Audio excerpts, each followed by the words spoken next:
চলো আজকে বানাবো এই সুন্দর জেলিটা। কিন্তু জেলি বানাবার জন্য আমি এখানে কোনো আগার আগার পাউডার বা জেলিটিন কিচ্ছু ইউজ করিনি। এই নীল কালারটার জন্য আমি এখানে ইউজ করেছি কিছু নীলকণ্ঠ ফুল।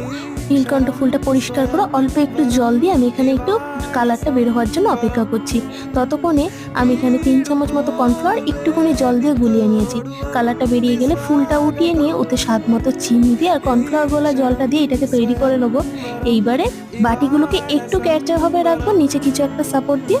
এবার দুটো বাটিতেই সমান পরিমাণে ব্যাটারটা ঢেলে এটাকে ঠান্ডা হতে দেবো। ততক্ষণে সাদাটার জন্য দুধ, চিনি আর কর্নফ্লাওয়ার সেম ভাবে গুলিয়ে নেবো।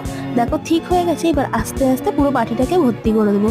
বাটিটা ভর্তি করা হয়ে গেলে এটাকে আমি একদম মিনিট 15-এর জন্য পুরো রেস্টে রেখে দেবো, একদম নাড়াচাড়া করবো না। তারপরেই দেখবো পুরোটা সুন্দরভাবে সেট হয়ে গেছে।